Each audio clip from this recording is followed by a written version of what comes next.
minutes of them looking for him and stuff like that. I thought, okay, it's long enough, you know, he's probably had enough pain and misery. So, oh, go check in his room. And one of the ADs goes, I did check in his room. I go, no, go check in the bathroom. So, oh, so they go in and there he is like, damn boy, come down. He's just like talking to himself. You know, they try to still get out of the chair. I'm like, well, there you go. Mess with me long enough, you know. I got the short and the stick, but you did it, I did it eventually, you know. Enjoy your sofa, buddy. You know what I mean? I thought you didn't have enough. I thought you could spend a little more time in it, I guess.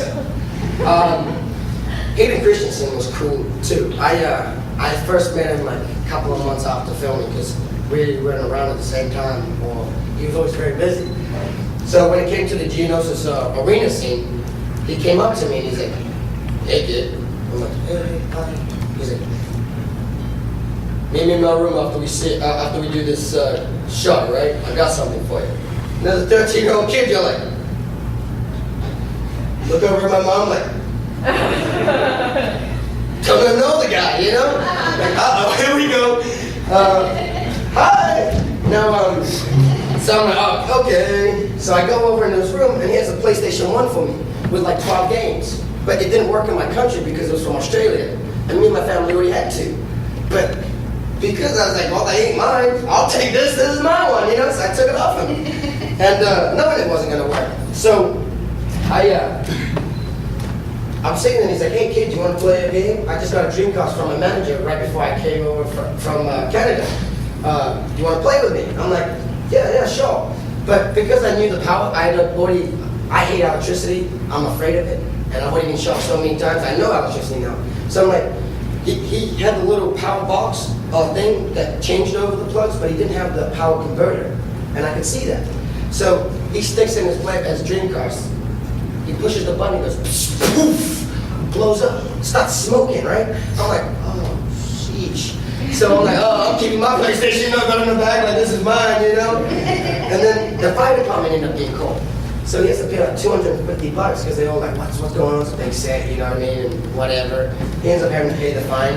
So I kind of felt bad from that day, you know, because not only did he meet me, but he lost his PlayStation, he lost his Dreamcast, and he lost $250. I'm like, what a bad day, you know?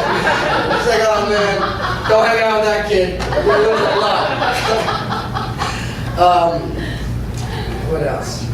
Daniel, I hate to interrupt, but I think I found your other half. That's my better half.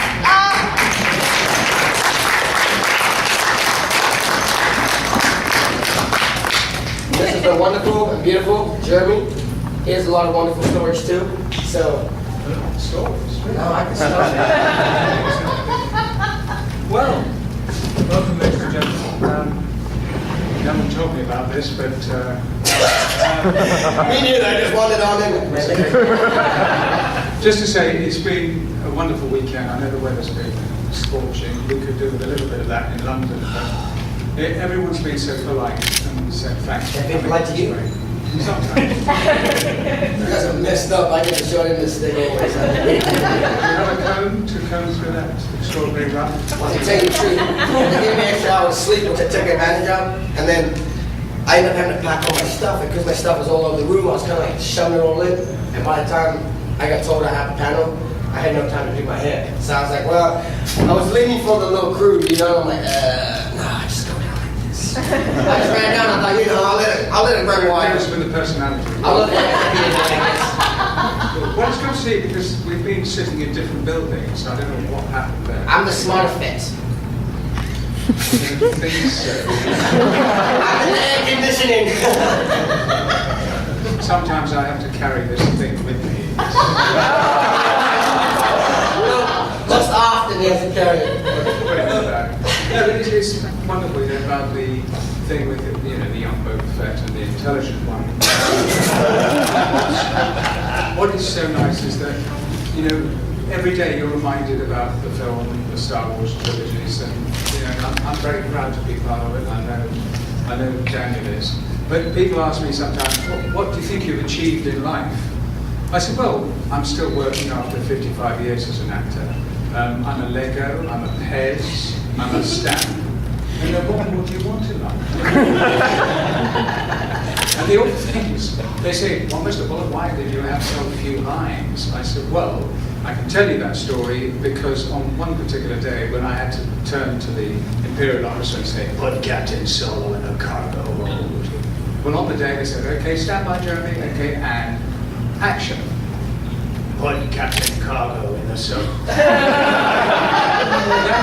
absolutely true. Luckily, under the helmet, I could have been saying Humpty Dumpty sat in the wall because no one can hear what he's saying. So, but it is, we've had a lot of laughs, and recently, we've got a lot of giggles, and we meet up at Disney for the Star Wars weekends, which it's like being a little kid, having a wonderful time at Disney, go on the rides, and then meet everyone.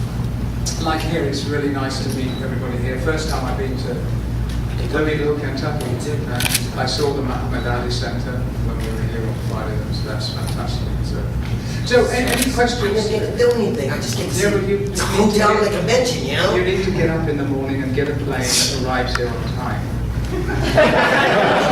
He's the intelligent vet. Man. Any questions at all about the filming, what's going to happen, what isn't going to happen? There's a rumor circulating, maybe a Boba Fett movie coming out. Are you sure of that? Have you heard of that? Yeah, there is the rumor. Joe Johnson, who Captain America, has just done the film, and there is the rumor that what he's done is said to George, I think I should be doing a film about Boba Fett. It would fill 2 hours, and that sort of conversation has gone on. I hope they do. I would like to be an aging bounty hunter sitting in the corner smoking grass.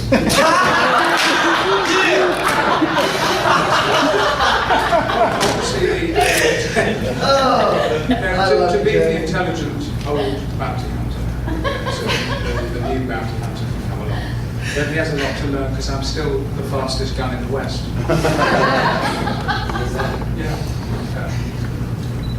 Yes, sir. Nice t-shirt, buddy. Nice shirt. I got a couple questions. Did you ever think that you had statues and all kinds of stuff made after your likeness? You was total straight time, he was on like for 10 minutes to the whole saga. I think even less than that. They didn't, after mucking up the lines, I don't think they dare put me on the screen more than that. But no, you can never know what's going to happen. At the time when I filmed, I think it was the same with Daniel. You could never know that the character's going to become so popular. I mean, I finished the filming and I was then straight into theatre. And I thought, well, that was real fun. But now let's get back to the serious work of theatre. And then it was Shakespearean play, doing Hamlet. This is amazing. What's the filming? I said, no, it was fun, bloody helmet on my head. But then suddenly when the film came out, suddenly there was this, who's the guy? I love that name, Bounty Hunter. And it's sort of grown. Probably along with the figures that they've made. And that makes a character popular. Why, I don't know, but people say, I've got this colour, I've got this.